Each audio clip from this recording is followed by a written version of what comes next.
도요토미 히데요시는 1537년 일본 오와리 지방에서 태어났다. 그의 본명은 하시바 히데요시였으며 어릴 때는 나카 혹은 토코치로라는 이름으로 불렸다. 그의 출신에 대한 정확한 기록은 없지만 일반적으로는 하급 사무라이 혹은 농민의 아들로 태어났다고 알려져 있다. 그러나 후대에 그는 자신의 신분을 미화하려고 출생에 대해 너무 많은 말들이 있다라고 주장하며 명확한 기록을 남기지 않았다. 히데요시는 어릴 때부터 호기심이 많고 머리가 좋았으며 특히 인간관계와 처세술에 능했다. 그러나 체격이 왜소하고 힘이 약해 전통적인 무사로서 두각을 나타내기는 어려웠다. 대신 그는 머리를 써서 기회를 잡기로 했다. 청소년기에 그는 마츠시타 유키츠나라는 지방 영주의 하인이 되었다. 그러나 큰 성취를 이루지 못했고 결국 주군을 떠나 전국을 떠돌았다. 그러던 중 일본에서 가장 강력한 다이묘 중 하나였던 오다 노부나가의 신하가 되면서 그의 인생이 바뀌게 된다. 오다 노부나가는 16세기 일본에서 가장 강력한 세력을 형성한 인물이었다.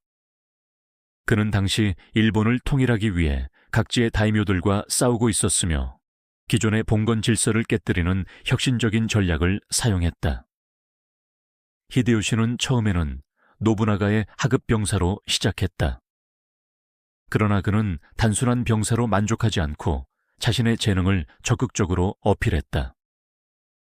특히 그는 외교와 전략적 사고에서 뛰어난 능력을 보였으며 신속하고 창의적인 전술로 노부나가의 신임을 얻었다. 특히 1560년 노부나가가 오케하자마 전투에서 적은 병력으로 대군을 격파하며 명성을 떨쳤을 때 히데요시도 작전 수행에 중요한 역할을 했다. 이후 그는 점점 더 높은 직책을 맡게 되었고 마침내 오다 가문의 핵심 인물이 되었다. 1573년 그는 노부나가로부터 하시바라는 성을 하사받았고 점차 군사적, 정치적 역할을 확대해 나갔다. 히데요시가 가장 두각을 나타낸 사건 중 하나는 나가하마 성을 차지한 것이었다. 그는 오미 지역을 공략하는 과정에서 큰 공을 세웠고 그 대가로 성주가 되었다. 이때부터 그는 다이묘로서의 입지를 다지기 시작했다.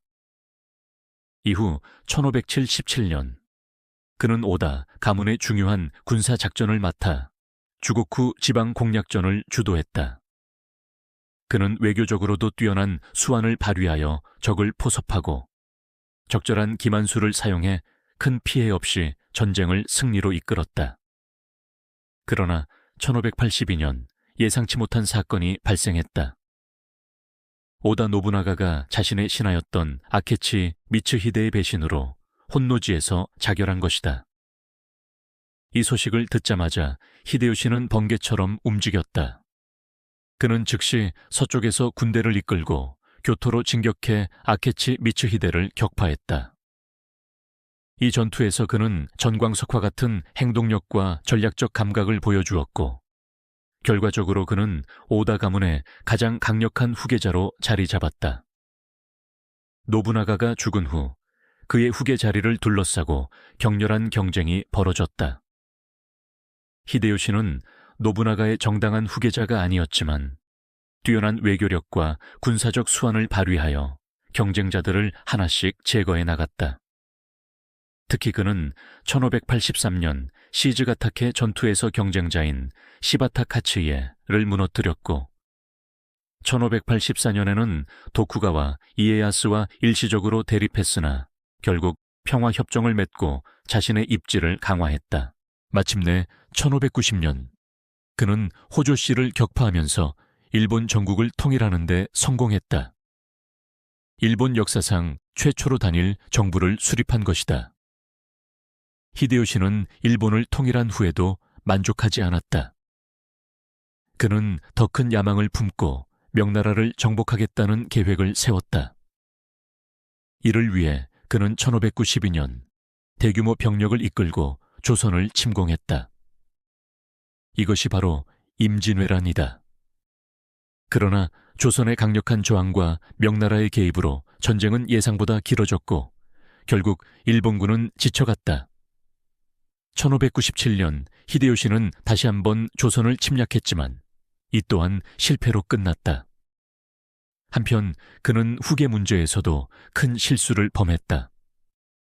그는 오랫동안 아들이 없었고 결국 늦은 나이에 태어난 도요토미 히데요리를 후계자로 삼았다.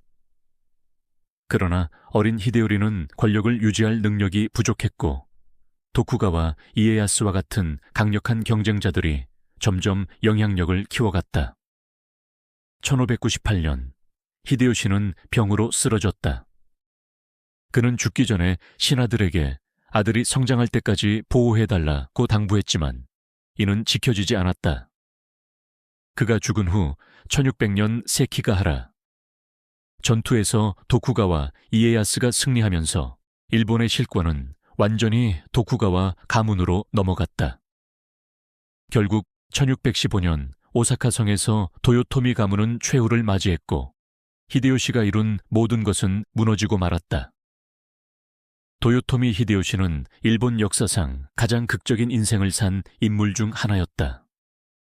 그는 농민에서 시작해 일본을 통일한 유일한 인물이었지만 무리한 야망과 후계 문제로 인해 모든 것을 잃었다. 그가 남긴 유산은 일본 역사에 큰 영향을 미쳤지만 결국 그의 왕조는 단 한 세대도 지속되지 못했다. 이는 강력한 지도자가 개인의 능력만으로 모든 것을 이룰 수 없다는 것을 보여주는 역사적 교훈이기도 하다.